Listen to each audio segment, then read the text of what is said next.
Lecture number 63 CM में pre result class, और chapter हम शुरू कर रहे हैं चैप्टर 14 सीवीपी एनालिसिस। हाँ, चैप्टर 14 सीवीपी एनालिसिस। अच्छा, इस चैप्टर में सबसे ज्यादा बेसिक्स का इस्तेमाल है। अच्छा जी, सबसे पहले आते हैं जी, इस चैप्टर में दो मेन टॉपिक्स हैं। हाँ जी, इसमें दो मेन टॉपिक्स हैं एग्जाम पॉइंट ऑफ व्यू से। एक है single product CVP, single product CVP analysis. पहले तो इस पे बड़े ही टेक्निकल क्वेश्चन आते थे और वो सारे नोट्स में इंक्लूडेड है, लेकिन अगर आप लेटेस्ट पास पेपर के क्वेश्चन देखेंगे तो 6, 8, 10 से कम नंबरों का और बहुत सीधा सा सवाल आ रहा है आजकल।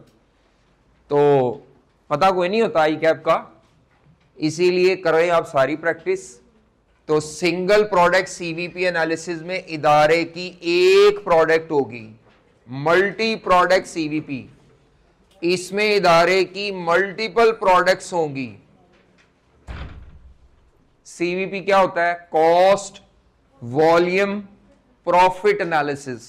सी stands for cost, V stands for volume और P stands for profit analysis. ठीक है, मल्टी प्रोडक्ट सीवीपी। उसके बाद तीसरा, इन दोनों को मिला के कई दफा कभी कोई application of CVP in decision making.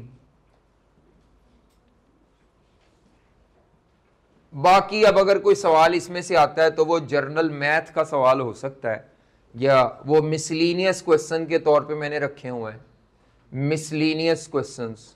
वो इनमें से किसी टॉपिक में नहीं आ रहे, बस वो general knowledge of the cost accounting use हो रहा है। जर्नल नॉलेज मतलब बेसिक्स। लगेगा आपको वो सीवीपी का सवाल, लेकिन वो इनमें से किसी एक अप्रोच से नहीं होना, वो मिला मिलू के कुछ मिक्स सा सवाल होता है। तो ये, लेकिन ये भी माजी में आए हुए हैं। लेटेस्ट क्वेश्चंस जो आ रहे हैं, या सिंगल प्रोडक्ट सीवीपी या मल्टी प्रोडक्ट सीवीपी या सीवीपी की कैलकुलेशन करवा के उसकी बेस पे डिसीजन मेकिंग करवाता है। रिकमेंडेशन मांगता है 2 नंबर की, 1 नंबर की। बाकी मेन चैप्टर सारा ये कैलकुलेशन है, full of mathematics, ratios, proportion, percentages की गेम है ये सारा चैप्टर। ठीक है, और सबसे ज्यादा बेसिक्स जो हमने पढ़ी थी उसका इस्तेमाल ये चैप्टर करता है। तो हमने सिंगल प्रोडक्ट सीवीपी को स्टार्ट करना है। ठीक है, हम और ज्यादा सवाल इसी के मिलेंगे आपको, इसके कम सवाल होंगे, 5-6 सवाल मिलेंगे। तो मैंने जो नोट्स हैं वो पिछली दफा के मुकाबले में इस दफा अपडेट किए, तो 40 के करीब क्वेश्चन हैं, 40 क्वेश्चन है, और उन 40 में से मेरा ख्याल है 25-30 तो इसके ही हैं, बाकी फिर 2-2, 3-3, 4-4।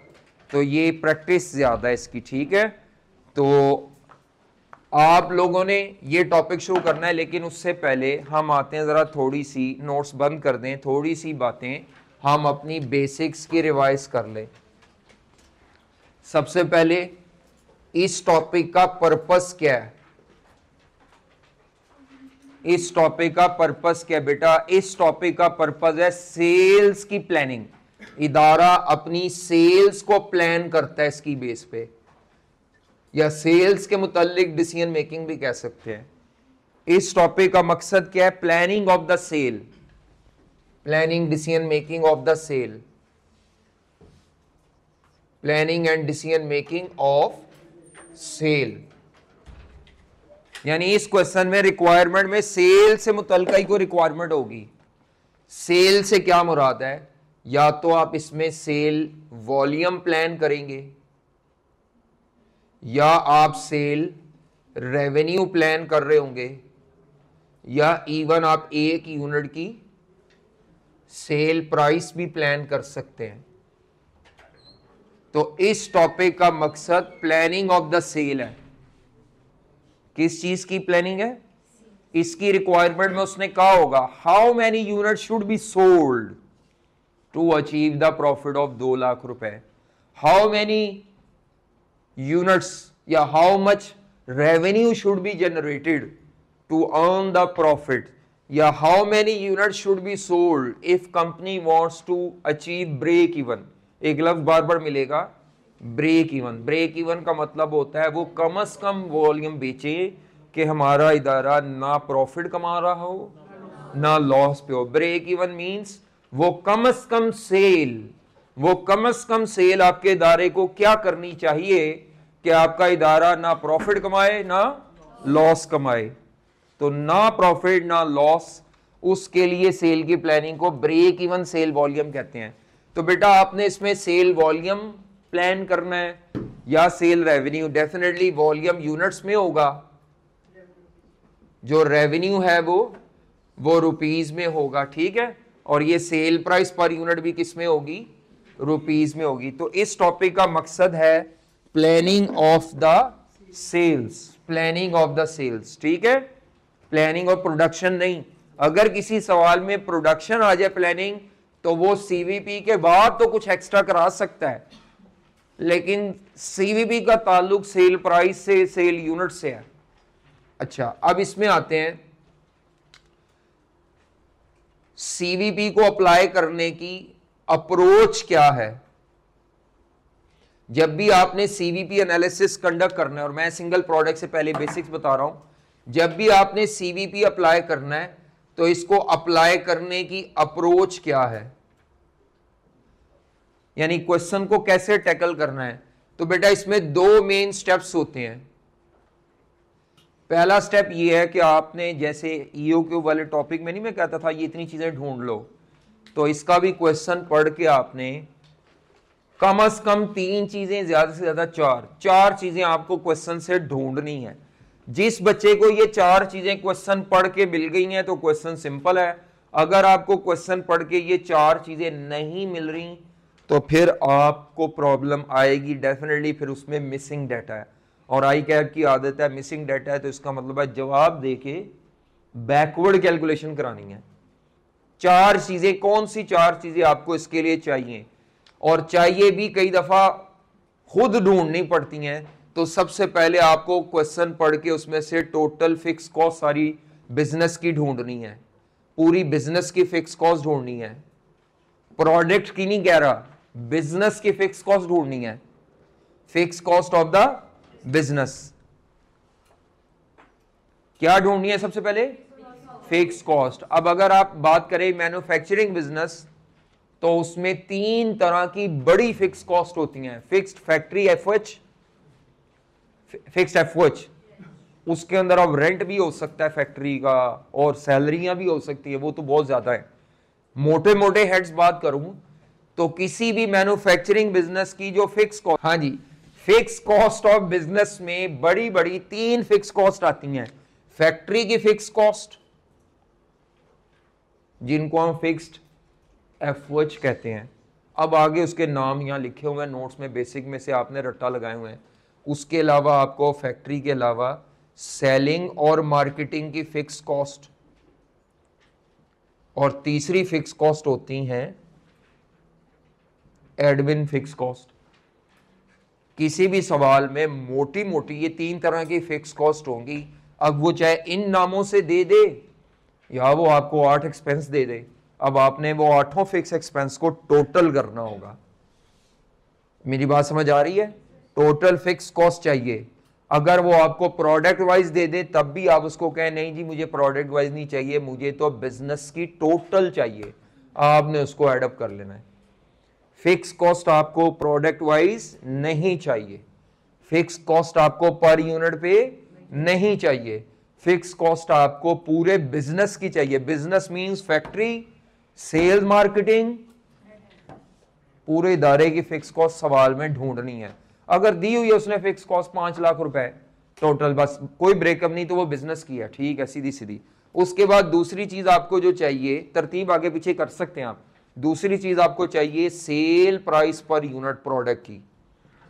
क्या चाहिए? और फिर आपको चाहिए variable cost per unit, cell price per unit. अब हो सकता है कि आपके पास जो डाटा हो उसमें ये पहले आ जाए और इसकी बेस पे ये निकले, मिसिंग डाटा जब भी होगा। तरतीब ये नहीं है। हाँ, मेरी कोशिश होगी पहले फिक्स ढूंढूं, अगर फिक्स है ठीक है। ये दोनों आपस में ना इनका सीक्वेंस आगे पीछे होता रहता है क्योंकि वो इनकी बुनियाद पर एक दूसरे को निकलवाता रहता है। तो ये कोई कैद नहीं है कि पहले सेल प्राइस चाहिए, जो पहले आ जाए आसानी से वो वर्किंग करके निकालो। अब वेरिएबल कॉस्ट की जब बात करेंगे तो इसमें तो एक लंबी लिस्ट थी।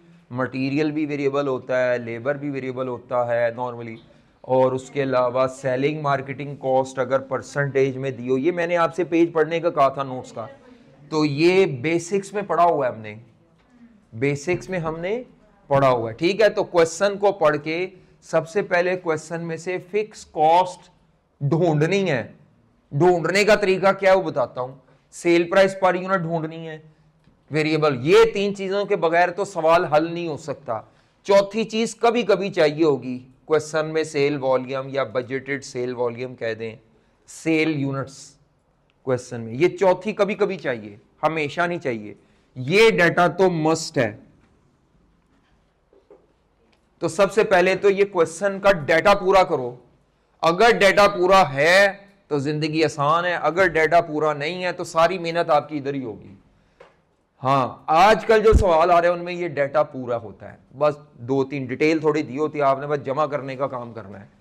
हाँ, लेकिन कई ऐसे सवाल हैं जिनमें फुल ऑफ मैथमेटिक्स है, पहले ये निकालोगे फिर इससे ये निकलेगा, फिर इससे ये निकलेगा, और फिर जाके फिक्स कॉस्ट तक पहुंचोगे।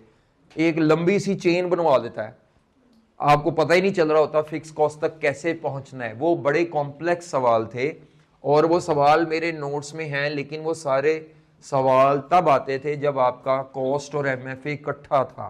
कैफ एड के सवाल हैं बहुत अच्छे, वो अब नहीं भी आते, लेकिन वो आपकी बेसिक्स को एक दफा बेहतर कर देते, खंगाल लेते हैं आपको। यानी आप अपने आप को खंगाल सकते हैं कि यार मुझे कॉस्ट कितनी आती है। तो सीवीबी से बेहतर टॉपिक कोई नहीं है। ये आपकी बेसिक्स, आपकी कॉस्ट की अंडरस्टैंडिंग को और इंप्रूव करेगा।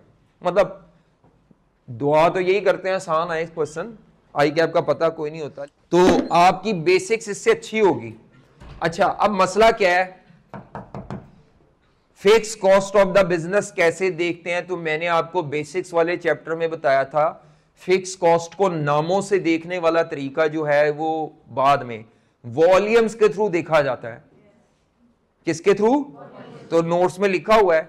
आइडेंटिफाई कैसे करना है फिक्स कॉस्ट को, वेरिएबल को, इवन सेमी वेरिएबल भी होगी, और सेमी वेरिएबल होगी तो उसमें से वेरिएबल अलहदा करनी है, फिक्स अलहदा करनी है, हमें अलहदा अलहदा चाहिए।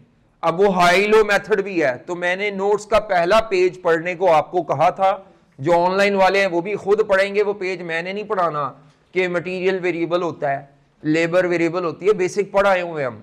पहले पेज पे सिर्फ बेसिक्स ही क्या की गई है, रिवाइज की गई है, रिवाइंडर लगाया हुआ है। हाँ, जो बात आपको रट्टा लगानी है वो ये है कि हमने बेसिक्स में पढ़ा था कि बेटा फिक्स कॉस्ट को पहचानने का तरीका वॉल्यूम है। अगर वॉल्यूम्स ना दिए हो, 2-3 वॉल्यूम्स ना दिए हो, फिर मजबूरन आपको नामों का रट्टा होना चाहिए। मसलन वो आपको कह दे, फॉर एग्जाम्पल वो आपको कह दे कि 50,000 यूनिट्स और 70,000 यूनिट्स, 2 कम से कम 4 भी दे सकता है वॉल्यूम, इस पे आपको एक कॉस्ट दे दे। 50,000 यूनिट्स पे भी वो 1 लाख रुपए लिखी हुई है कॉस्ट, और 70,000 यूनिट्स पे भी वो 1 लाख रुपए लिखी हुई है, तो पता ही चल रहा है ये कॉस्ट का नाम जो मर्जी हो, वॉल्यूम के चेंज होने से नीचे रुपए चेंज नहीं हो रहे, तो ये कौन सी कॉस्ट होगी? अब इसका नाम धोखे के लिए मैं लेबर कॉस्ट लिख दूं, आप कहेंगे सर आपने तो कहा था लेबर कॉस्ट वेरिएबल होती है। बेटा नहीं, नाम वाला जो पैरामीटर है वो दूसरे नंबर पे अहमियत रखता है। पहले नंबर पर किसी भी कॉस्ट को फिक्स या वेरिएबल में कैटेगराइज करने के लिए पहला तरीका है वॉल्यूम का। वॉल्यूम का मतलब है प्रोडक्ट का वॉल्यूम, प्रोडक्शन और सेल वॉल्यूम। ये 2 भी हो सकते हैं, ये 4 भी हो सकते हैं। अब अगर मैं आपको सिर्फ एक वॉल्यूम पे लाख रुपए दे दूं, अब मैं नहीं देख सकता कि ये फिक्स है कि ये, क्योंकि वॉल्यूम ही एक है। अब मुझे अपने नाम वाला रट्टा फिट करना पड़ेगा कि लेबर कॉस्ट जो होती है वो नॉर्मली या मोस्टली वेरिएबल कॉस्ट होती है। क्यों? अब मेरे पास इसको पहचानने के लिए दूसरा वॉल्यूम मौजूद नहीं है। पहला तरीका क्या होता है, किसी भी कॉस्ट को पहचानने का, वॉल्यूम के साथ कॉस्ट दी हो। तो हमने पढ़ा था फिक्स कॉस्ट का क्या तरीका होता है, जब भी फिक्स कॉस्ट की बात आती है, हमने कहा था अगर वॉल्यूम इंक्रीज करेगा तो हमने कहा था फिक्स कॉस्ट की जो टोटल अमाउंट होगी वो सेम रहेगी, चाहे वॉल्यूम बढ़ रहा हो या पर यूनिट निकालने की जरूरत ही नहीं, इसका वैसे जरूरत नहीं है, लेकिन वैसे ये रट्टा लगाया हुआ था हमने कि पर यूनिट पे ये गिर जाएगा, और लेकिन जरूरत नहीं होती, ये टोटल से ही पकड़ा जाता है।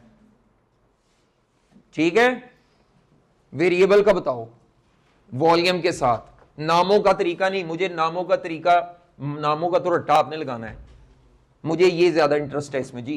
वॉल्यूम बढ़ेगा तो टोटल बढ़ जाएगी और पर यूनिट सेम है। हाँ, वॉल्यूम अगर इंक्रीज करता है तो वेरिएबल कॉस्ट की जो टोटल अमाउंट है वो बढ़ जाएगी, और गिरेगा तो गिर जाएगी, लेकिन अगर पर यूनिट वेरिएबल कॉस्ट देखेंगे वो दी नहीं होगी, वो निकालनी पड़ेगी। पर यूनिट वेरिएबल कॉस्ट क्या रहती है? सेम, यानी फिक्स कॉस्ट टोटल में सेम रहती है, वेरिएबल कॉस्ट पर यूनिट पे सेमी वाली जो होती है, सेमी, वो दोनों में चेंज होती है, वो फिक्स नहीं होती, सेमी वेरिएबल दोनों में चेंज होगी।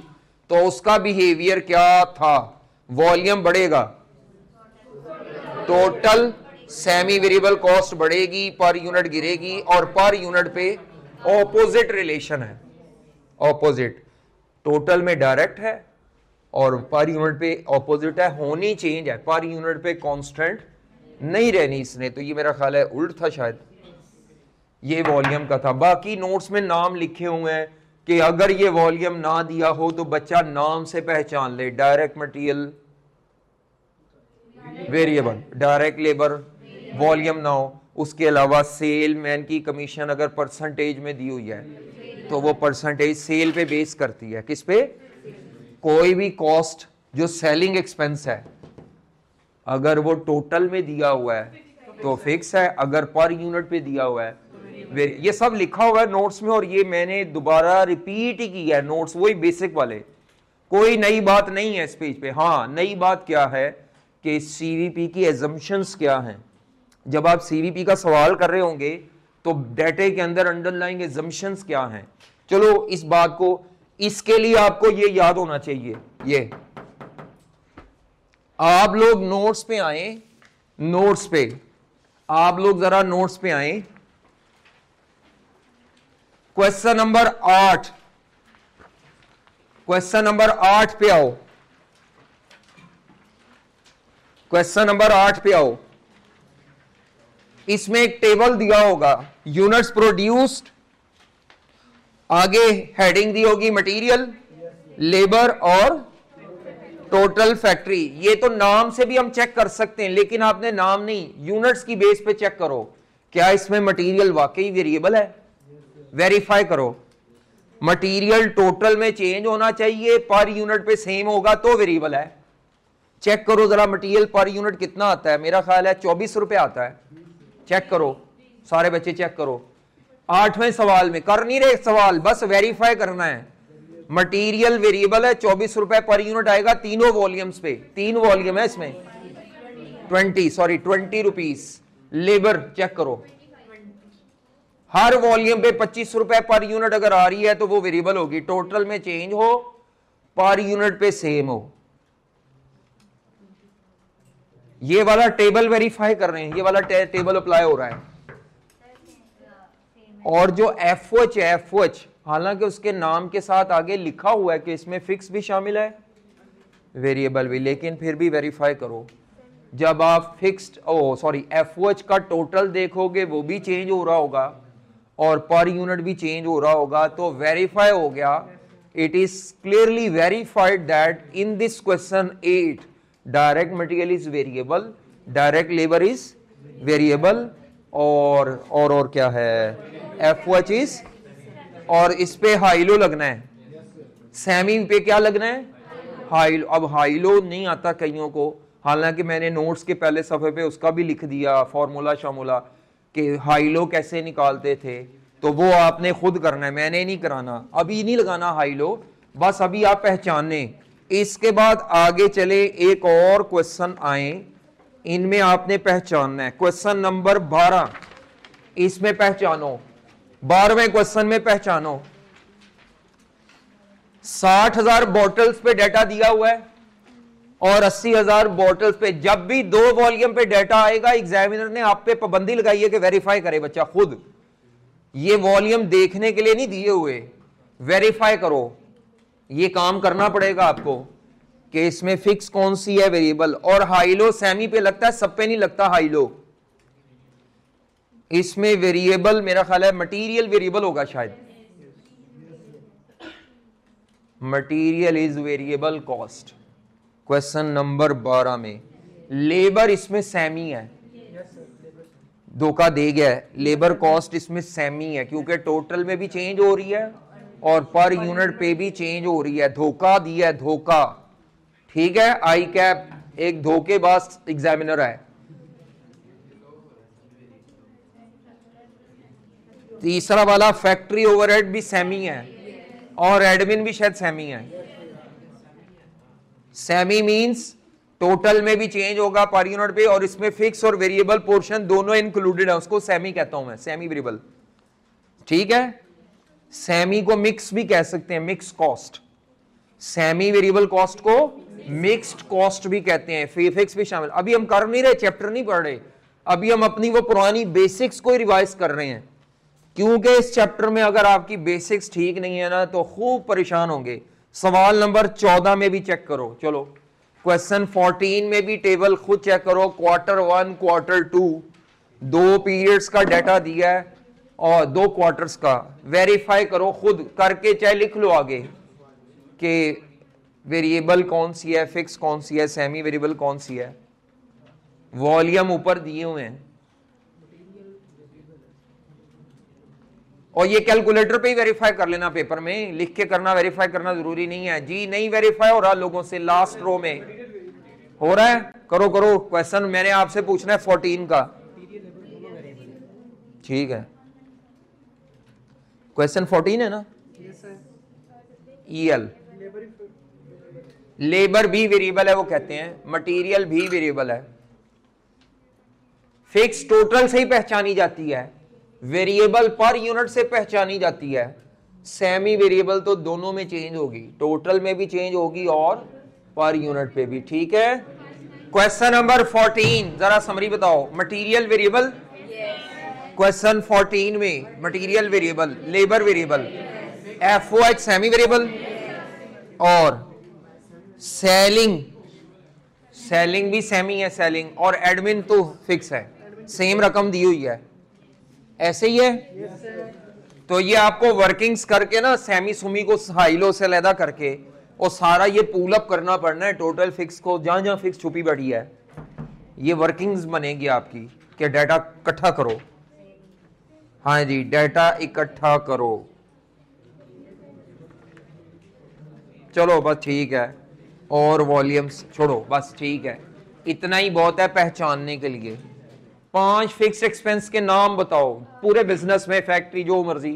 5 फिक्स्ड एक्सपेंस एडमिन के अलावा, एडमिन नहीं बताना। वेजिस, वेजिस नहीं लफ्ज होता जी। रेंट एक्सपेंस वो तो हमने तो वहां वेरिएबल होल्डिंग कॉस्ट में लिया हुआ था रेंट। हाँ जी, रेंट एक्सपेंस एरिया ऑक्यूपाइड पे हो तो वेरिएबल होता है, rent expense per annum per month दिया हो तो फिक्स। मैंने फिक्स पूछा था। हाँ जी, आगे स्टोरेज एक्सपेंस फिक्स होते हैं कई, और अगर स्टोरेज के साथ लिख दूं बेस्ड ऑन एवरेज इन्वेंट्री, फिर वो वेरिएबल बन जाएंगे।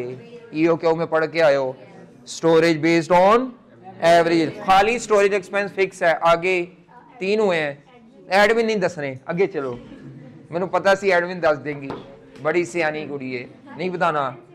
इंश्योरेंस एक्सपेंस ठीक है, फिक्स होती है, नॉर्मली टाइम की होती है, साल की होती है इंश्योरेंस। कौन सी डेप्रिसिएशन? 3 डेप्रिसिएशन, हाँ स्ट्रेट लाइन। और लोन पे इंटरेस्ट, ये आना है सवालों में। वो आपसे कहेगा आपको अगले साल इतना लोन चाहिए, लोन कह देगा, रेट भी दे देगा, बच्चे इंटरेस्ट नहीं लेते और एक फिक्स्ड एक्सपेंस मिस कर जाते हैं, नंबर कट जाते हैं मुफ्त के। हालांकि लोन की अमाउंट भी बताता है, रेट ऑफ इंटरेस्ट भी बताता है। सिंपली आपने लोन पे इंटरेस्ट कैलकुलेट करके इंटरेस्ट फिक्स कॉस्ट में क्या करना होता है, लिखा है यहां पे कहीं पर इंटरेस्ट, तो ये बेटा ये सारे अब आपने कोटा लगा के आना है, कल मैंने सुनने हैं, एक आगे पीछे नहीं होना चाहिए, सीक्वेंस भी यही याद हो। हाँ सीक्वेंस भी यही, जो यहां लिखा हुआ है, जो एक्सपेंस पहले लिखा है वो पहले बताना है, जो बाद में जो कॉमा है वो कॉमे के साथ।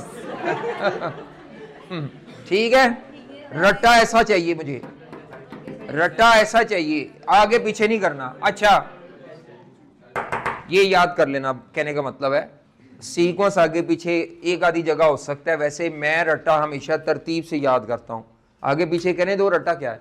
अच्छा जी, इसके बाद आपने पहचान लिया, पहचानने के बाद फिर आपने क्या करना है, फिर आपने सीवीपी के फॉर्मूले लगाने हैं, सीवीपी के फॉर्मूले लगाने हैं। हाँ जी, सीवीपी के फॉर्मूले अप्लाई करने हैं। तो अभी फॉर्मूले आप ना लिखें, देखें भी ना, बस चेक करें मैं क्या कर रहा हूं यहां पे। सीवीपी के फॉर्मूले अप्लाई करने हैं।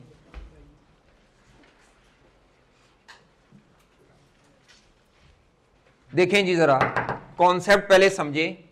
मिसाल के तौर पर अगर मैं आपसे कहता हूं आपका इदारा एक प्रोडक्ट है जो बेचता है 50 रुपए की, एक यूनिट आप कितने का बेचते हैं?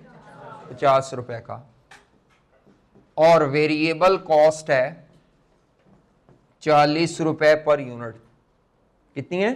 40। पूरे बिजनेस की सब डाटा दे रहा हूं आपको। टोटल फिक्स कॉस्ट है 1 लाख रुपया पर एनम, हम साल के लिए कर रहे हैं, पर मंथ भी हो सकता है डाटा, मर्जी है उसकी एग्जामिनर की।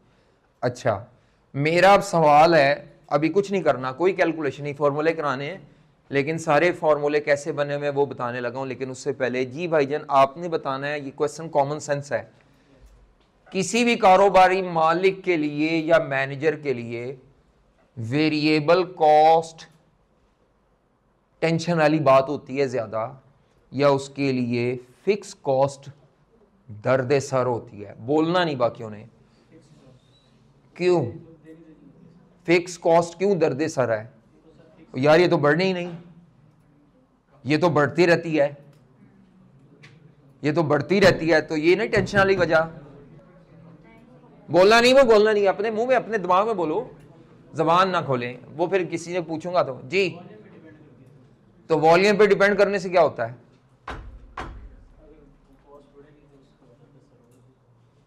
कॉस्ट बढ़ेगी कहता कॉस्ट बढ़ेगी तो सर में दर्द होगा। यार बोले आदमी है। हाँ जी, कोई जवाब देना चाहे कि वेरिएबल कॉस्ट कारोबारी शख्स के लिए, मालिक हूं मैं, मेरे लिए वेरिएबल कॉस्ट टेंशन है ज्यादा या फिक्स कॉस्ट? जी आप बताएं। अच्छा हाँ चक्कर कोई नहीं, बता रहे यार, धनिया काट दो, बताने दो बताने दो।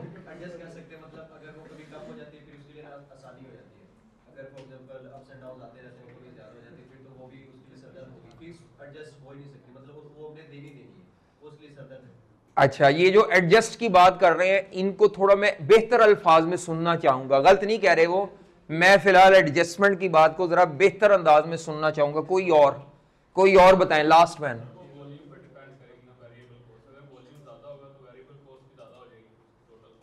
तो फिर उसमें टेंशन तो होगी ना उसको।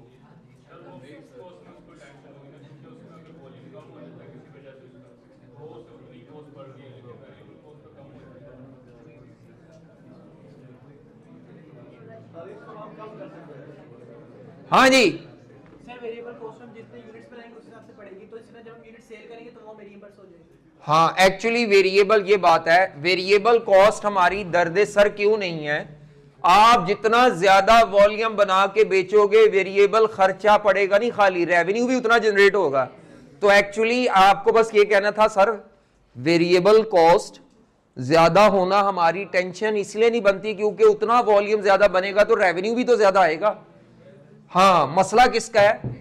कोविड के दिनों में कारोबारी हजरात को फिक्स कॉस्ट ने टेंशन डाली थी, दुकानें बंद हैं, सब कुछ बंद है, और आपने सैलरियां रेंट्स अपनी पॉकेट से दे ही जाने, और देने का भी वो कानून का खजाना भी खत्म हो जाता है कई दफा। तो फिक्स कॉस्ट किसी भी बिजनेसमैन के लिए टेंशन की सबसे बड़ी वजह है। वेरिएबल कॉस्ट इसलिए टेंशन की बड़ी वजह नहीं है क्योंकि जब ये 1 यूनिट बिकेगा, मिसाल के तौर पर 1 यूनिट बिकेगा 50 रुपए का, तो इस 50 हर यूनिट बिकने में ये 50 रुपए के अंदर 40 रुपए रिकवर होता जाएगा। 40 रुपए क्या होता जाएगा आराम से रिकवर। तो अगर आपका 1 यूनिट बिकता है, आपको कस्टमर से 50 रुपए आएंगे। कितने आएंगे? उस 50 रुपए में से 40 रुपए वेरिएबल कॉस्ट की मद में आप वो तो फटाफट अदा कर देंगे, बिक गया, खुश हो गए, ठीक है। हमारी पॉकेट में जो बचेंगे दैट वुड बी 10 रुपीज, और उसको हम कहते हैं कॉन्ट्रीब्यूशन मार्जिन। क्या कहते हैं? Contribution margin. यही होता था। सेल 50 रुपए की है, 50 की सेल हुई तो वेरिएबल कॉस्ट भी होगी। अगर चीज ही नहीं बिकी, ना सेल होगी ना वेरिएबल। हाँ, लेकिन ये तो फिर भी होगी, क्योंकि जब आपने कारोबार इस्टेब्लिश करके चलाने लग पड़े, फिक्स कॉस्ट आपके कारोबार की बर्थ के साथ ही अटैच हो जाती है। चाहे 1 यूनिट भी ना बिके, आपको फिक्स कॉस्ट अपनी पॉकेट से देनी पड़ेगी अगर आप कुछ नहीं बेचते। इसीलिए कई कारोबारी हजरात कहते हैं यार बिक रहा है तो बेची जाओ, जिन्ना को बेचता बेचो। क्या होता है बेचने से फायदा? क्या होता है कि जितना आप चीजें बेची जाएंगे, चाहे आपका इदारा लॉस पे ऑपरेट कर रहा हो, आप कुछ ना कुछ जरूर बेचते जाते हैं, क्योंकि आपकी फिक्स कॉस्ट का कुछ ना कुछ पोर्शन आपकी प्रोडक्ट बेच के रिकवर हो रहा होता है। अगर आप बिल्कुल भी कुछ ना बेचें और दुकान को बंद रखें 2 माह 3 माह 4 माह, तो दुकान का किराया तो पड़ता रहेगा, मुलाजमों की फिक्स सैलरीज भी पड़ती रहेंगी। मैं बात कर रहा हूं फिक्स कॉस्ट की। तो किसी भी कारोबारी शख्स के लिए वेरिएबल कॉस्ट टेंशन है? नो। फिक्स कॉस्ट टेंशन है? यस। क्यों? Because at zero volume, at zero sale volume, आपको फिक्स कॉस्ट की पूरी अमाउंट देनी पड़ती है। और वो फिर डेफिनेटली जीरो वॉल्यूम का मतलब है वो पूरी अमाउंट आपको कहां से देनी पड़ रही है? अपनी पॉकेट से, इदारे को अपनी सेविंग्स में से देंगे ना। मालिक अगर सोल ट्रेडर है, क्या मेरी बात समझ आ रही है? तो आप 50 रुपए की चीज बेचते, चीज बिकी, बेचने के फौरन बाद 40 रुपए का खर्चा उसमें से पूरा हुआ वेरिएबल। हर यूनिट आपके लिए क्या जनरेट कर रहा है? 10 रुपए का कंट्रीब्यूशन। हर यूनिट कितना कंट्रीब्यूशन? कंट्रीब्यूशन को कंट्रीब्यूशन क्यों कहते हैं? एक्चुअली उस अमाउंट से हमने फिक्स कॉस्ट की रिकवरी करनी है। तो कंट्रीब्यूशन का पूरा मतलब होता है contribution towards the recovery of fix cost. हमारा 1 यूनिट बिक के फिक्स कॉस्ट में कितना कंट्रीब्यूट कर रहा है, फिक्स कॉस्ट की रिकवरी में कितना कंट्रीब्यूट कर रहा है। मेरी वाली एग्जांपल में 50 की चीज बिक रही है, इसमें से अगर मैं 40 रुपए वेरिएबल पे कर दूं, तो मेरे पास जो कंट्रीब्यूशन मार्जिन या कंट्रीब्यूशन बचेगा वो हर यूनिट पे 10 रुपए बचेगा। अब इसका मतलब है आपने ये सोच में पड़ जाएंगे कि मैं कितने यूनिट बेचूं कि मेरी ये फिक्स कॉस्ट भी पूरी रिकवर हो जाए। हर यूनिट जो आपको कंट्रीब्यूशन जनरेट करके दे रहा है वो 10 रुपए का दे रहा है। या आपके जेहन में आएगा यार फिक्स कॉस्ट ही रिकवर थोड़ी करनी है, प्रॉफिट भी कमाना है। तो एक्चुअली आपका इदारा ये प्लानिंग कर रहा है कि मैं कितना वॉल्यूम बेचूं, क्या बेचूं, कैसे बेचूं। तो बेटा ये बहुत कंफ्यूजिंग सा बन जाएगा अगर मैं कुछ नहीं करता। मैं क्या करता हूं, एक छोटी सी इनकम स्टेटमेंट जो किसी भी कारोबार में टोटल सेल रेवेन्यू में से टोटल वेरिएबल कॉस्ट माइनस की जाए और टोटल फिक्स कॉस्ट की जाए, तो ये उस कारोबार का प्रॉफिट लॉस आ जाता है। टोटल सेल रेवेन्यू, मैं पूरी इंग्लिश नहीं लिख रहा, total sale revenue per unit की बात नहीं कर रहा, माइनस क्या है? टोटल वेरिएबल कॉस्ट और माइनस, तो इक्वल टू प्रॉफिट या लॉस। अच्छा, अब ये सेल रेवेन्यू कैसे आता है? Cell price per unit into sale units, variable cost per unit into sale units, और माइनस फिक्स कॉस्ट तो वॉल्यूम पे डिपेंड नहीं करे, बिजनेस की है। ये फॉर्मूला है, ठीक है जी। हाँ जी, अब मैं आपसे कहता हूं यार इस इक्वेशन को इस्तेमाल करें और मुझे बताएं, अगर हमारा इदारा नो प्रॉफिट नो लॉस पे रहना चाहता है, किस पे रहना चाहता है? यानी नो प्रॉफिट नो लॉस का मतलब है जीरो प्रॉफिट लॉस कमाना चाहते हैं, तो कितने यूनिट्स बेचें? एक्स रख के यूनिट्स निकालो, एक्स रख के कितने यूनिट बेचें? सेल प्राइस की जगह रख देंगे 50x, क्या रखेंगे? एक्स क्या चीज रखी है मैंने? Sale units, minus variable cost 40x, fix cost कितनी है 1 लाख मैंने टोटल। अब आप अगर इस फॉर्मूले में x निकालना चाहें तो ये मेरा ख्याल है ये 10x आ जाएगा -1 लाख, तो ये 1 लाख उधर चला जाएगा पॉजिटिव प्लस 0, तो x निकल आएगा आपका 1 लाख डिवाइडेड बाय 10, तो क्या आंसर आ गया 10,000 यूनिट्स। क्या बात समझ आ रही है? हम इस चीज को रटा लगा लेते हैं कि जब भी आपने किसी इदारे का ब्रेक इवन सेल वॉल्यूम निकालना है, क्या निकालना है, तो उस इदारे की टोटल फिक्स कॉस्ट ऊपर रखें, प्लस प्रॉफिट 0 ही था, प्लस 0 कर लें या ना लिखें, total fix cost plus 0 divided by, divide नीचे ये क्या चीज है, ये 10 रुपए जो है वो कंट्रीब्यूशन पर यूनिट है। तो हम ये फॉर्मूला रट लेते हैं, ये इक्वेशन से बना हुआ है ये फॉर्मूला। हम फॉर्मूला क्या रट लेते हैं, total fix cost plus desired profit जो कि 0 होगा ब्रेक इवन पे, नीचे क्या रखना है, कंट्रीब्यूशन मार्जिन पर यूनिट।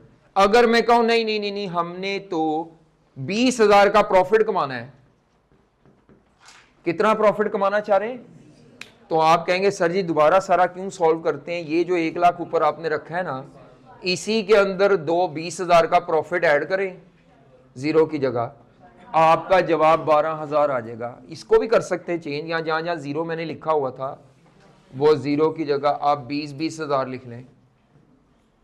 क्या मेरी बात समझ आ रही है? हमारे नोट्स के पहले सफे पे ये फॉर्मूला लिखा हुआ है। अगर आपने किसी भी बिजनेस का सेल वॉल्यूम प्लान करना है, या तो इस फॉर्मूले से कर लें, ये इक्वेशन है, इनकम स्टेटमेंट को इक्वेशन फॉर्म में कन्वर्ट किया हुआ है, या फॉर्मूला क्या लिखा हुआ है नोट्स पे चेक करो, नोट्स में क्या लिखा हुआ है फॉर्मूला। अगर किसी भी इदारे का सेल वॉल्यूम निकालना हो, किसी भी इदारे का सेल वॉल्यूम निकालना हो, पेज नंबर 5 पे लिखा हुआ है, किसी भी इदारे का सेल वॉल्यूम निकालना हो, सेल वॉल्यूम, तो फॉर्मूला क्या है, total fix cost of the business, पूरे बिजनेस की, प्लस डिजायर्ड प्रॉफिट और डिवाइडेड बाय कंट्रीब्यूशन, वही है contribution margin sale price minus variable. तो ये फॉर्मूले ना याद हो तो ये तो छोटी सी इनकम स्टेटमेंट ही है। अगर आपसे कहा जाए प्रॉफिट निकालो, प्रॉफिट निकालने के लिए या तो आप इनकम स्टेटमेंट बना लो या ये इक्वेशन इस्तेमाल कर लो। मेरा ख्याल है ये इक्वेशन भी लिखी हुई है, कहीं पे लिखी हुई है, ये पहला फॉर्मूला इसी का लिखा हुआ है। अगर प्रॉफिट निकालना हो प्रॉपर इनकम स्टेटमेंट भी बना सकते हो, क्योंकि ये डिसीजन मेकिंग और प्लानिंग का टॉपिक है, इसमें भी मार्जिनल कॉस्टिंग ही चलेगी। क्या चलेगी? मार्जिनल कॉस्टिंग ही चलेगी। बात समझ आ रही है? तरतीब से अब चलते हैं, जरा तरतीब से चलते हैं। सबसे पहले सीवीपी एनालिसिस का मकसद क्या है, दोबारा बातें रिवाइज कर रहा हूं, इकट्ठी कर रहा हूं। सीवीपी एनालिसिस का मकसद है या हम इदारे के सेल यूनिट्स प्लान करना चाह रहे हैं, या रेवेन्यू या सेल प्राइस। ठीक है जी, प्लानिंग का काम है, सेल से रिलेटेड, प्रोडक्शन से रिलेटेड नहीं, सेल यूनिट्स, सेल रेवेन्यू या सेल प्राइस। जब भी किसी सवाल की रिक्वायरमेंट में सेल की बात कह दे तो मैं समझ जाऊंगा कि इसमें सीवीपी का नॉलेज इस्तेमाल हो रहा है। सिवाय अगर रिक्वायरमेंट में कह दे calculate bid price sale price by using relevant cost, तो वो तो फिर आपका वो रेलेवेंट कॉस्ट वो तो अलग टॉपिक है। अदरवाइज बेसिक वाला चैप्टर है, ये चैप्टर है, ये मिक्स हो गया अब, क्योंकि ये चैप्टर बेसिक को इस्तेमाल करता है। तो आपकी सेल प्राइस पर यूनिट जब भी मांगी जाएगी तो समझ लो सीवीपी के टॉपिक से मांगी गई है। सेल रेवेन्यू मांग ले या क्या मांग ले, सेल वॉल्यूम निकाल के दिखाओ, और फिर वो कई दफा कह देता है कंपनी इतना प्रॉफिट कमाना चाह रही है, कंपनी डबल प्रॉफिट कमाना चाह रही है, कंपनी पिछले साल से 3 गुना प्रॉफिट कमाना चाह रही है। तो आप कहाँ दोबारा इनकम स्टेटमेंट बनाते फिरेंगे, आप एक फॉर्मूला लिख लेते हैं और उसी से वॉल्यूम निकाली जाते हैं। ठीक है, सबसे पहली बात होगी पर्पस है प्लानिंग ऑफ द सेल। दूसरी बात है अप्रोच क्या है सीवीपी इस्तेमाल करने की, क्वेश्चन को पढ़ के या रियल लाइफ में भी कंपनी अपनी fix cost, variable cost, sell price, ये 3 चीजें क्वेश्चन में से आइडेंटिफाई करनी, और वॉल्यूम भी कई दफा 3 तो मस्ट है। उसके बाद जब आपके पास ये डाटा आ जाएगा फिर आपने सीवीपी के फॉर्मूले अप्लाई करने हैं। फॉर्मूले अप्लाई कैसे करने हैं, मैंने कोई फॉर्मूले अभी नहीं लिखे, मैंने पहले ये एक इक्वेशन बताई है, इस इक्वेशन से फॉर्मूले बने हुए हैं ज्यादातर। तो ये इक्वेशन किस चीज की है? प्रॉफिट निकालने की। क्या निकालने की? प्रॉफिट या लॉस निकालने की। अच्छा, अब मसला ये है कि इसकी तरफ आने से पहले मैंने आपको कुछ एजम्पशंस बतानी है, जो असल मसला है। सीवीपी की कुछ एजम्पशंस है। सीवीपी की क्या है? कुछ वो एजम्पशन आपको पीछे कहीं पेज पे दी होंगी जो मैं छोड़ आया हूं, पहले पेज पे, दूसरे पे। सीवीपी एनालिसिस की कुछ एजम्पशंस है, देखें है कहीं पे? बुलेट 1.2 होगा, पैराग्राफ 1.2। ये एजम्पशंस अब आपने याद रखनी है, इसकी बड़ी जरूरत है क्वेश्चन में। हाँ जी, एजम्पशन नंबर 1 क्या है कि कंपनी मार्जिनल कॉस्टिंग को यूज करेगी सीवीपी में। कभी भी एब्जॉर्प्शन कॉस्टिंग से सीवीपी नहीं होता। सीवीपी के पूरे इवन पूरी डिसीजन मेकिंग उसमें मार्जिनल कॉस्टिंग चलती है। क्या मतलब है मार्जिनल कॉस्टिंग का? इसमें फिक्स्ड एफओएच का ओएआर नहीं चाहिए। मार्जिनल कॉस्टिंग है तो इनकम स्टेटमेंट का फॉर्मेट भी वही है, sale minus variable cost minus fix cost. ठीक है, फॉर्मेट इनकम स्टेटमेंट बनाओगे तो मार्जिनल वाले टेबल फॉर्मेट से बनाओगे। इसी तरह यहां कंट्रीब्यूशन इंपॉर्टेंट होगा प्रॉफिट से ज्यादा। क्या चीज ज्यादा इंपॉर्टेंट होगी? कंट्रीब्यूशन। अब नीचे अगर 1 बाय 1 एजम्पशंस पढ़ें तो पहली एजम्पशन ये है कि कंपनी का बेसिक जो प्राइमरी ऑब्जेक्टिव है वो इदारे का कंट्रीब्यूशन मैक्सिमाइज करना है। क्या चीज मैक्सिमाइज करना है? अगर इदारे का कंट्रीब्यूशन मैक्सिमाइज होगा तो प्रॉफिट ऑटोमेटिकली मैक्सिमाइज हो जाएगा। लिखा हुआ है यहां पे कहीं, company has single objective to maximise contribution and profit. यानी इदारा कमर्शियल इदारा है, अल्लाह वास्ते खिदमत के लिए नहीं बना। इसका मतलब यह है अगर आप किसी ट्रस्ट का सीवीपी एनालिसिस कर रहे हैं तो वहां पे सीवीपी एनालिसिस में कई दफा आपको लॉस के लिए भी सीवीपी एनालिसिस करना पड़ जाता है, क्योंकि जो नॉन प्रॉफिट इदारे हैं उनमें रेवेन्यूज कम होते हैं, खर्चे वहां पे कई दफा ज्यादा होते हैं जो उन्होंने लोन लेके कर देने हैं, बाद में डोनेशन आएगा तो वहां से पे कर देंगे। तो हमें जो सीवीपी आएगा पेपर में वो एक कमर्शियल प्रॉफिट मेकिंग इदारे का आएगा। समझ आ रही है? तो इदारे का ऑब्जेक्टिव क्या है? कंट्रीब्यूशन मैक्सिमाइज करना। दूसरी एजम्पशन क्या है? Assumption number 2। हाँ जी, एजम्पशन नंबर 2 क्या है? हाँ जी, variable cost per unit. Total की बात नहीं कर रहा, पर यूनिट पे variable cost, sell price per unit और टोटल फिक्स कॉस्ट वॉल्यूम के कम ज्यादा होने से चेंज नहीं होगी। पर यूनिट की बात कर रहा हूं। मसलन वो कह दे आपका सेल वॉल्यूम पिछले साल से 5% बढ़ेगा। अब सेल वॉल्यूम 5% बढ़ने का मतलब कई बच्चे फिक्स कॉस्ट को 5% अगर बढ़ा देंगे तो नंबर कट गए। फिक्स कॉस्ट वॉल्यूम पे डिपेंड नहीं करती। सेल प्राइस पर यूनिट नहीं बढ़ेगी 5%। हाँ, टोटल रेवेन्यू बढ़ेगा। मैं बात किसकी कर रहा हूं? Sell price per unit same रहेगी, variable cost per unit same रहेगी, total fix cost will remain same. अगर वॉल्यूम का चेंज है तो आपने उसको चेंज, हाँ इन्फ्लेशन की वजह से हो सकता है। वो कहे जी पिछले साल जो प्राइसेस थी इस दफा महंगाई बहुत ज्यादा हो गई है जिस वजह से हम अपनी सेल प्राइस को 5% बढ़ाना चाह रहे हैं। ये वॉल्यूम का इफेक्ट नहीं है, ये इन्फ्लेशन का इफेक्ट है। क्या मेरी बात समझ आ रही है? क्या एजम्पशन है? Cell price per unit, variable cost per unit, total fix cost of the business will remain same, they will not change due to 5% increase in volume या 5% डिक्रीज इन वॉल्यूम। कई बच्चों ने इकोनॉमिक्स पढ़ी होती है, law of demand को जानते हैं। लॉ ऑफ डिमांड ये कहता है जब भी कोई इदारा अपना वॉल्यूम ज्यादा बेचना चाहता है तो उसको अपनी सेल प्राइस को क्या करना पड़ता है? कम करना पड़ता है।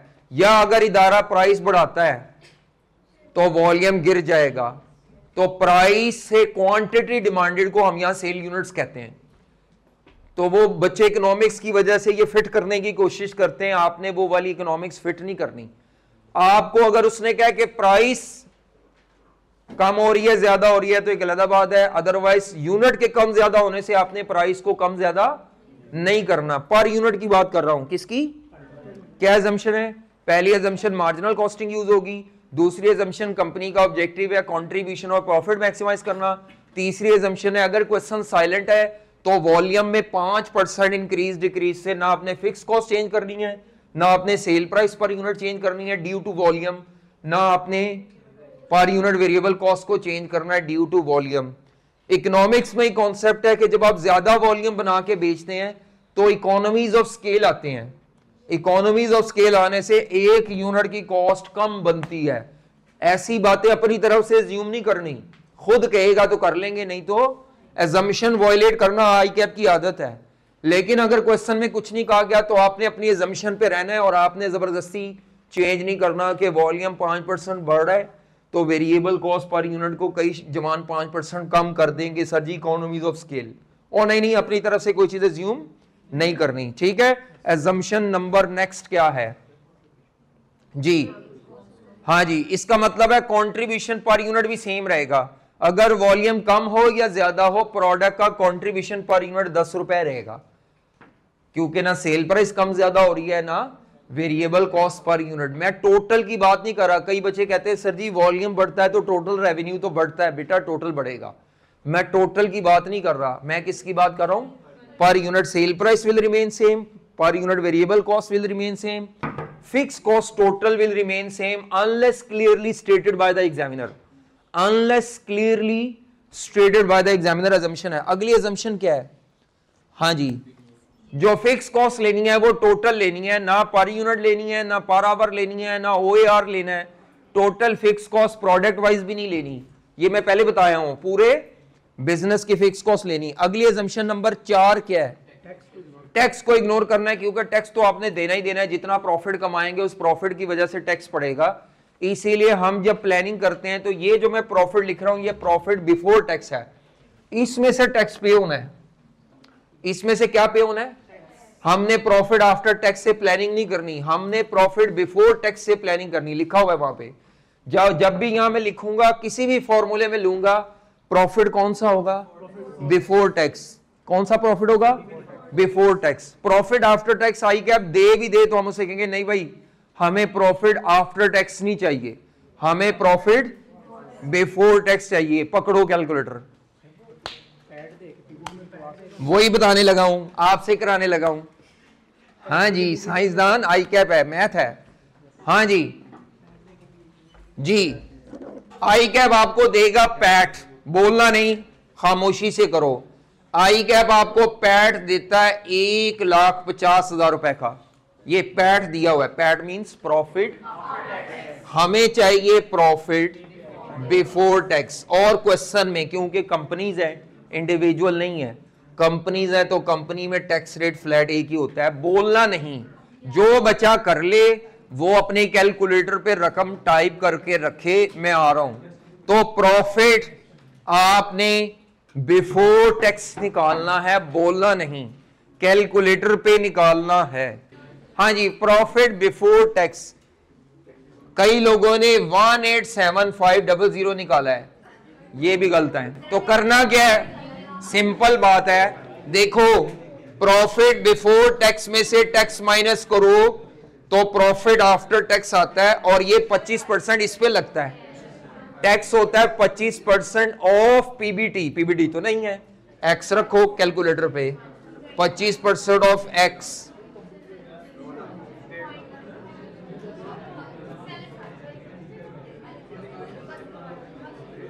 ये होना है 2 लाख आंसर आना है, 2 lakh. X minus 25% of the x.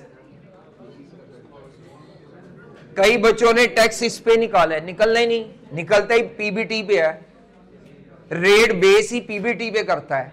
25% of PAT होता ही नहीं कभी, 25% ऑफ के बाद वाली बेस ना दियो तो एक्स, 25% ऑफ पीबीटी। तो ये आई कैप आपसे करवाएगा, पैड देके पीबीटी कैलकुलेट कराएगा। अगर टैक्स रेट हो 20%, अगर टैक्स रेट क्या हो तो फिर डिवाइडेड बाय 0.8 कर दूंगा, कर सकते हैं। 100/80 से मल्टीप्लाई कर दो, जो भी आता है। तो जिनका 187 पता नहीं क्या किया, ठीक है। अगली assumption, हाँ जी, हमारे सवालों में कंपनी के ही आते हैं, इंडिविजुअल की टैक्सेशन नहीं है, रिपोर्टिंग में भी नहीं है, उसमें भी, वो सिर्फ टैक्स में ही है। हाँ जी, अच्छा जी, ये आपने अगर नोट्स पे नहीं ना लिखा तो ये आप गलती पे हैं कि पैड से पीबीटी पे जाना पड़ेगा, तभी ये मैंने पॉइंट बताया है। पैड जी रेशो से भी हो सकता है बेटी, तो पीबीटी पे जाना है, आपने पीबीटी पे जाना है, ठीक है। अच्छा बोलना नहीं, अब पीबीटी पे जाना है। आखिरी बात, आखिरी है, सेकंड लास्ट है, हमने ये एक फॉर्मूला पढ़ा था ओपनिंग स्टॉक के यूनिट्स, फिनिश प्रोडक्ट है manufacturing business,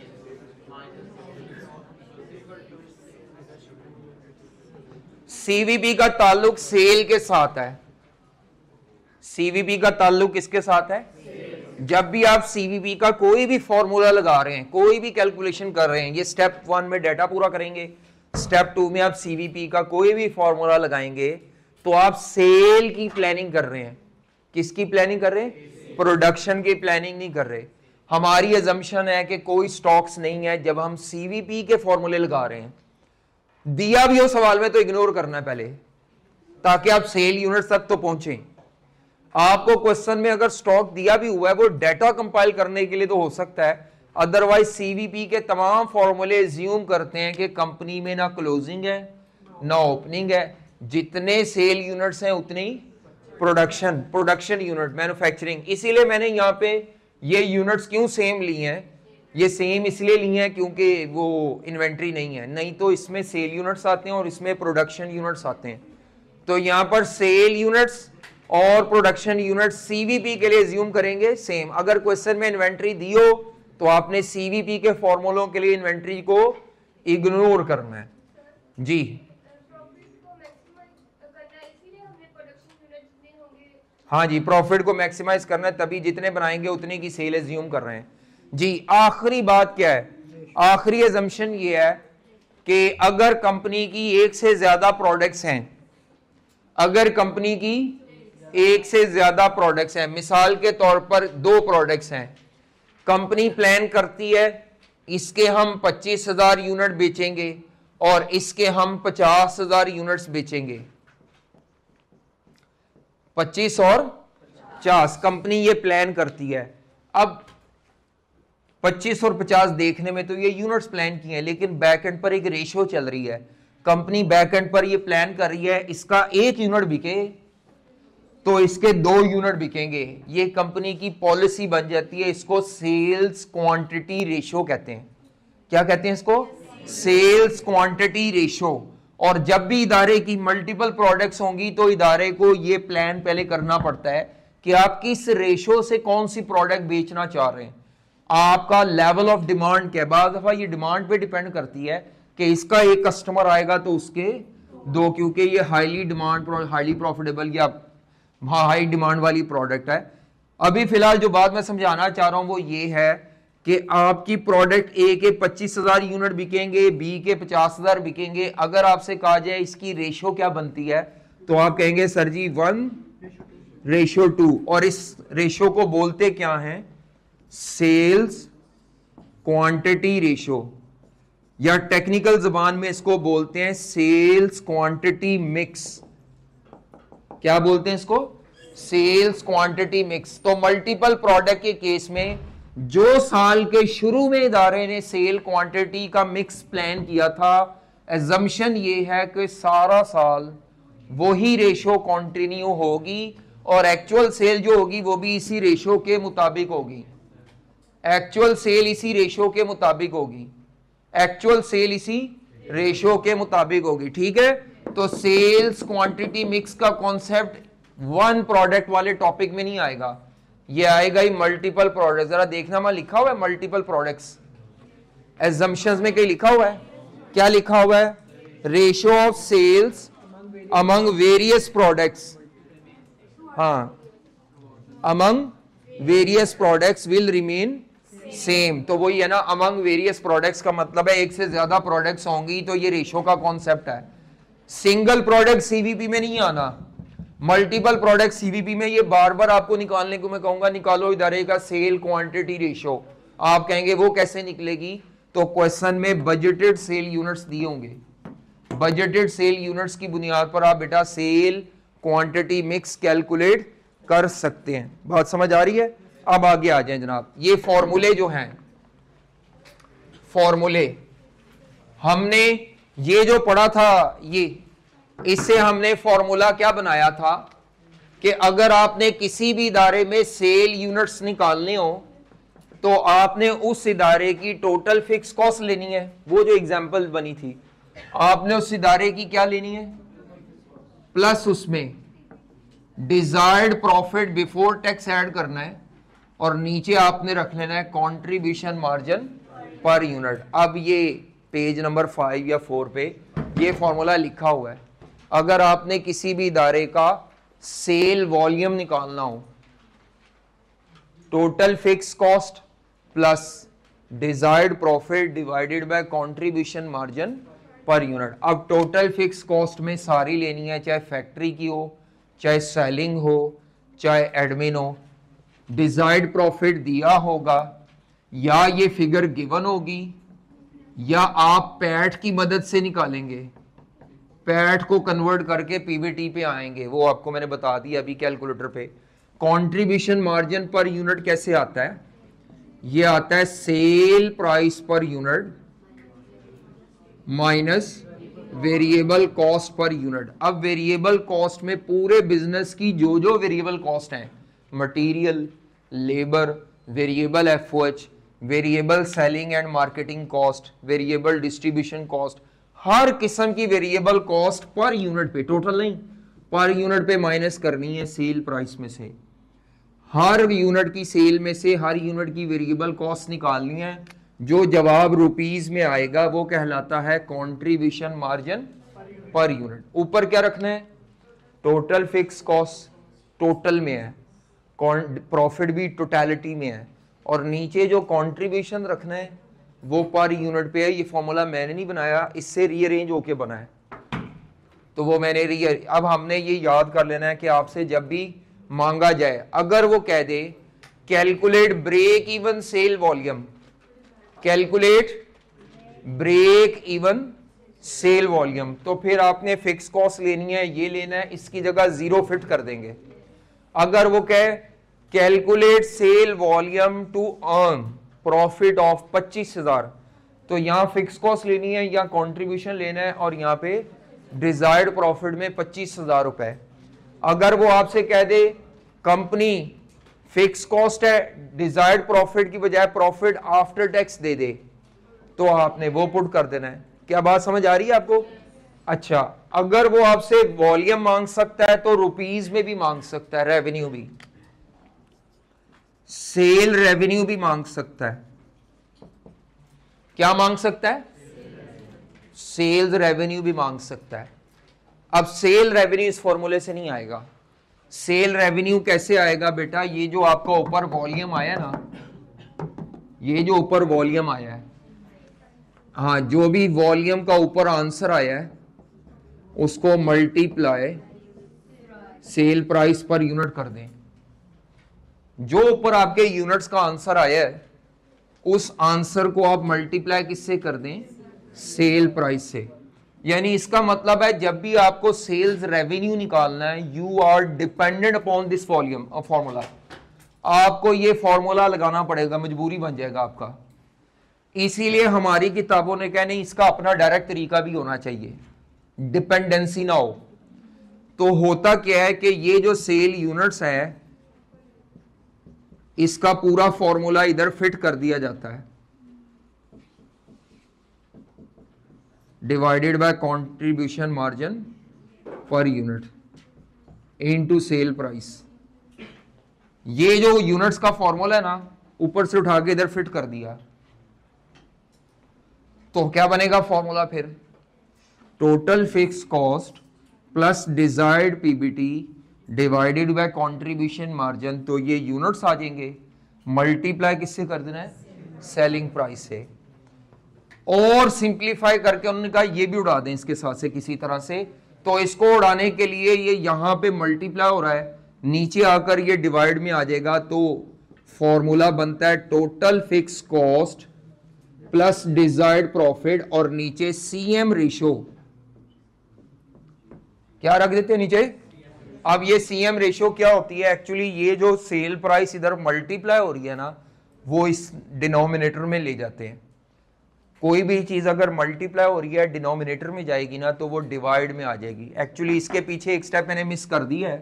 total fix cost plus desired PBT contribution per unit divided by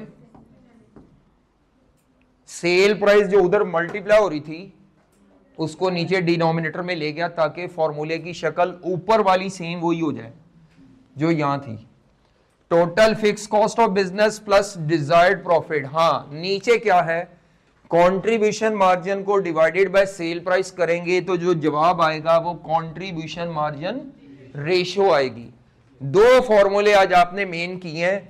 अगर आपको सेल यूनिट्स प्लान करने हैं तो फॉर्मूला है total fix cost plus desired profit divided by contribution margin per unit. अगर आपको revenue plan करना है तो उसका फॉर्मूला ऊपर वाला तो सेम है, ये नहीं हमने इस्तेमाल करने पेपर में, ये सारी शक्लें छोड़ें। हमें जो शक्ल चाहिए, हाँ ये वाली चाहिए, सॉरी फाइनल। क्या शक्ल चाहिए, total fix cost plus desired profit divided by CM ratio. Notes में ये लिखी हुई है। सीएम रेशियो क्या होता है कि जो आप प्रोडक्ट बेच रहे हैं उस पर कितने % कंट्रीब्यूशन मार्जिन कमा रहे हैं। जैसे जीपी मार्जिन होता है, उसी के पैरेलल यहां पे क्या होता है, कंट्रीब्यूशन मार्जिन रेशियो क्या होती है। कल हम इसको और इलेबोरेट करेंगे, आज सिर्फ आपने ये दो फॉर्मूले याद करने हैं। Total fix cost plus desired profit divided by contribution margin per unit. Numerator same रहेगा, इधर भी न्यूमरेटर सेम रहना है। Total fix cost plus desired profit, denominator में क्या आ जाएगा, कंट्रीब्यूशन मार्जिन रेशियो। यहां कंट्रीब्यूशन मार्जिन पर यूनिट लेना है, यहां कंट्रीब्यूशन मार्जिन रेशियो है। ये स्टेप्स मैंने उस तक पहुंचने के लिए बनाए थे। आपको समझ आ गए, ठीक है। नहीं समझ आया, आपने डिराइव नहीं करना, ये शक्ल आपने इस्तेमाल करनी है। Total fix cost plus desired profit over contribution per unit, इधर सीएम रेशियो या सीएस रेशियो भी कहते हैं उसको। तो ये जरा अच्छी तरह पढ़ के आइएगा। नोट्स पढ़ के आने बेटा। पेज नंबर 3 से लेकर 3 से 5 तक बस, ठीक है।